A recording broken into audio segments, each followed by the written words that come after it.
So tonight we're reading Paul Bunyan. Today you're listening to it with that thing? Yeah. Paul Bunyan was a lumberjack. What's a lumberjack? A lumberjack is a person who cuts down trees. Hey! We read this we have read this. Me and Kai read it at the school. Okay. I really like this story. He wore a red and black checked shirt and a checked logging cap to match, and his blue jeans were held up with bright yellow suspenders. On his feet he wore heavy work boots, and in his hand he always carried an axe. There are more stories about Paul Bunyan than there are stars in the sky, but the one thing they all have in common is that they tell how Paul was the biggest and best lumberjack that ever lived. When America was a young country, logging was an important business. The land was covered with dense forests of pine and spruce, mahogany and oak. It was a growing country, and the land had to be cleared to make way for farms and towns. Lumber was needed to build ships, houses, stores, and courthouses. That's where Paul Bunyan came in. Most folks think Paul was born in Maine, close to the Canadian border. Maine. Although no one seems to agree exactly where Paul was born or when, everyone does agree about one thing.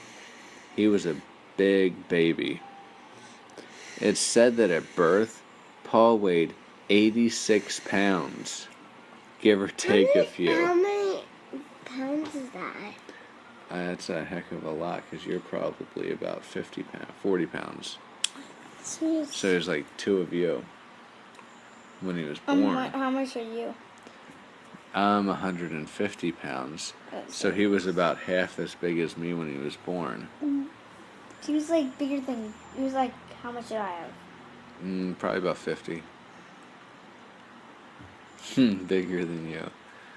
Dang. And he grew bigger mighty quick. Folks in Maine say that whenever Paul rolled over in his cradle, all his neighbors got worried. That's because just a little tossing and turning from Paul could knock down all the trees for miles around. His poor mother hardly knew how to keep Paul fed. Why, in a single day, her son would eat 74 buckets of oatmeal with 5 gallons of maple syrup poured on them, and drink at least 14 gallons of milk. Keeping him in clothes was an even bigger problem, for he grew so fast in all directions. At first, Paul's father made him a new pair of boots every day, but at last he gave up. Paul would just have to go barefoot until his feet stopped growing. One day, Paul stopped growing. Everyone was relieved, because by that time, Paul was as tall as the tallest pine tree. Now that might be stretching the truth, but there's no question that Paul Bunyan was a mighty big fellow. You see, most folks came up only to Paul's ankles. Way tall was. Now that Paul was full grown, he decided it was time for him to make his own way in the world. Paul's mother and father were sad to see him go, but secretly his mother couldn't help feeling a little relieved. As she told her husband, keeping that boy fed had become an impossible chore. So they climbed a great big ladder to kiss Paul goodbye. Then his father gave him a new pair of gigantic boots, and off Paul went.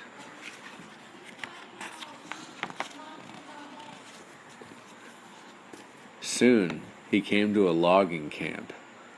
Although Paul had no experience with logging, he talked the camp foreman into letting him try his hand. With one great cry of timber, he swung his axe across 20 trees, bringing them all down with a single blow.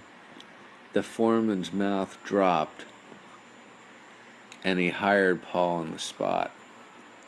Now, just about every other logger in the world would have been overjoyed to cut trees that fast, but not Paul. He wondered why he couldn't cut them down even faster.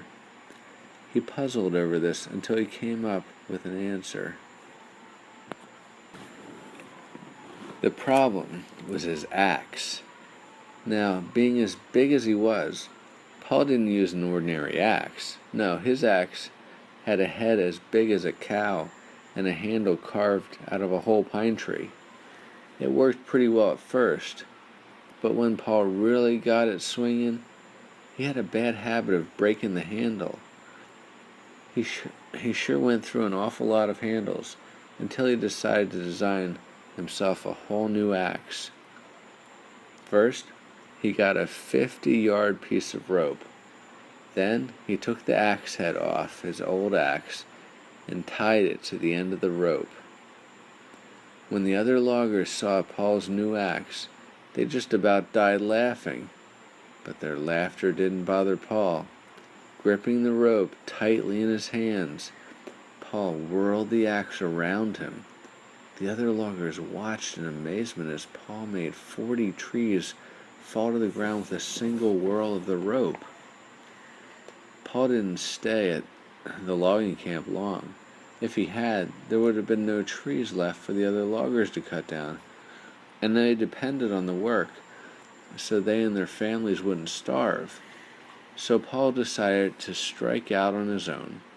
He traveled far and wide, harvesting lumber as he went for the nearest sawmill. 40 trees? Then came the famous winter of the blue snows. The weather was mighty unusual that year. Day after day, thick blue snow fell from the sky until the land, the rooftops, then the treetops were covered in blue. It got colder and colder, too, until nobody dared go outside. Nobody, that is, except Paul Bunyan.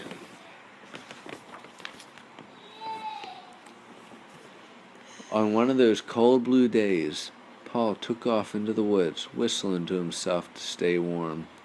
The trees sure looked beautiful with all that blue snow on them.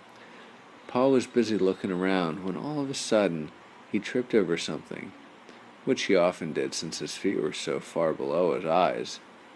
He looked down, and there, to his amazement, he saw a pair of great, big, hairy blue ears sticking out of the snow. Paul scratched his chin.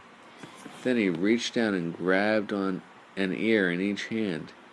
He pulled, and out of the snow popped a big blue baby ox. What is an ox? An ox is like a cow, like a big cow. The ox looked awful cold, so Paul carried it back to his cabin. Once inside, he set the shivering ox down by the fire. All night long, Paul nursed the poor blue baby ox.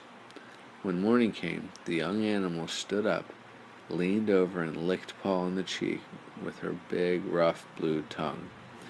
The licking tickled, and Paul burst out laughing. "Babe," he said, patting the ox's neck, "I got a feeling you and I are going to be great friends." And that was how the blue ox got her name. Paul was happier than he'd ever been. Now he had a partner to help him with his logging.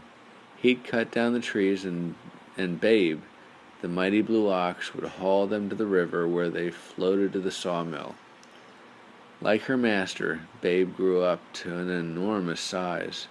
No one knows for sure how much Babe weighed, but it's said that the distance between her eyes measured exactly 140 axe handles, 3 jugs of maple syrup, and a plug of chewing tobacco, all laid end to end. Babe and Paul were wonderful friends. That's how much he ate? See, Daddy, Babe grew up to be as big as that lumberjack. It says the distance between her eyes, I mean, between here and here, was all of that. She's huge. I know. Babe and Paul were wonderful friends, and Paul felt that together there was nothing they couldn't do. But although Paul and Babe were the best logging team you could find, it was sometimes hard for them to find work. That's because no company could afford to keep the two of them fed. Why, on just one average working day, Paul Bunyan would have for dinner 5 bushels of fried potatoes, giant sacks, 45 pounds of beefsteak, that's as big as you, 7.5 hams, 16 loaves of bread, 13 dozen eggs. 13 dozen. How much is that, Kai? Like 40 million. 13 dozen. Let's see if Kai can get that. 13 million. That's a hard problem. Let's just say that if it was 10 dozen, do you know how much it would be if it was 10 dozen? How much is a dozen? A dozen is 12. So if it was 10 dozen, it would be...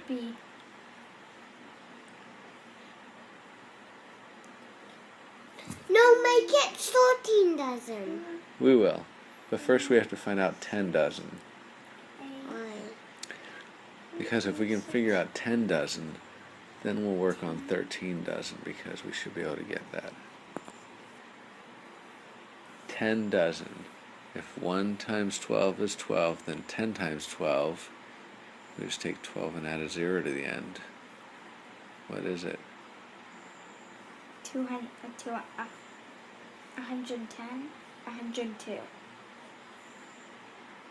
12 and add a 0. 120. 120. Now we've got 120, now we need 3 more dozen. So what's 3 dozen?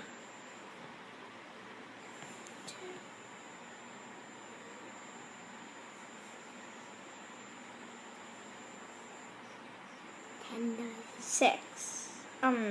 Wait.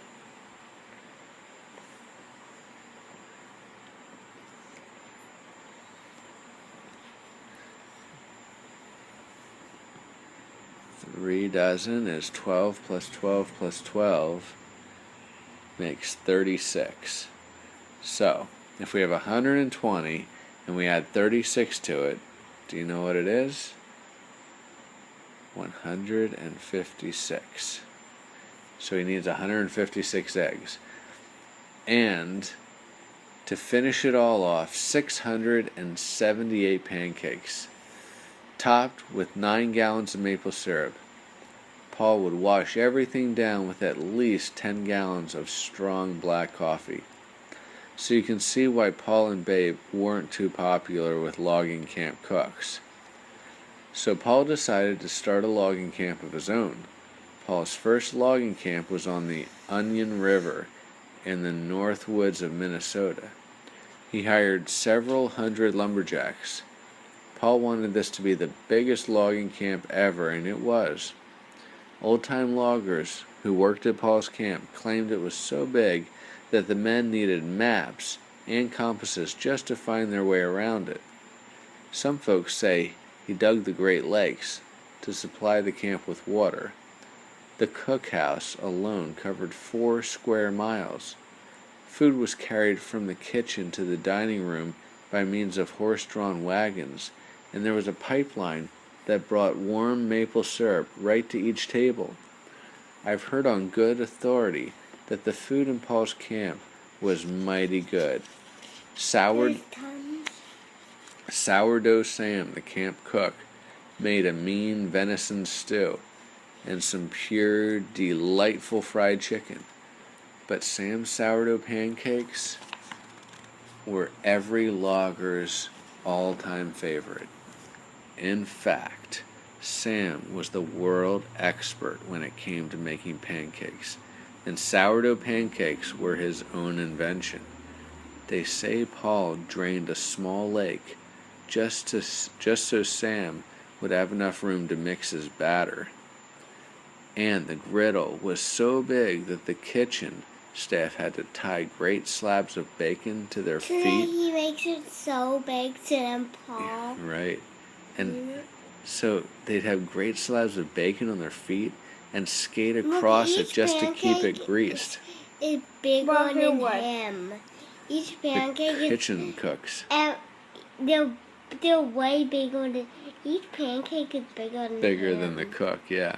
Yeah. After a while, Paul grew a little restless. He needs other stuff to do. There were forests in parts of the United States that he'd never been to before. So he decided to make his logging camp. I see him. Into a traveling logging camp. The very next day, Paul and his loggers set out westward across the United States. While traveling, they logged in the Dakotas, Oregon, Washington, and just about everywhere else. Why couldn't it snap it? I don't know. Now, all this tree cutting might sound like it was unhealthy for the land, but Paul didn't do any harm. Although he cut many millions of trees, he was always careful to replace each one with a new seedling. He also always left a few trees standing in each forest. He did this because as a boy he learned that in order for the forest to flourish and grow, it must always be treated with respect. That was important, huh? It's a good thing you learned that. Otherwise it would all be deforestation, right? There'd be no trees left. Whenever a new job came up, Paul and his men would move the whole camp to it. This was easy. They'd simply place a great big wheel under the dining room and the cookhouse and all the loggers' bunkhouses. Then Paul would link them all together with long chains and hook them to Babe's harness. Then the mighty blue ox. Imagine the other people trying to eat those pancakes. I know. They'll be like digging holes through every single one. Yeah, one pancake could feed the rest of them. So pretty much all the pancakes are for Paul except for one.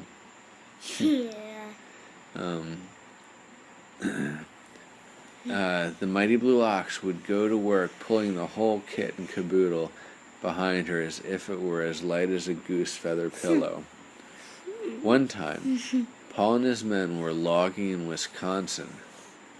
They had to use logging in Wisconsin. Wisconsin is a state.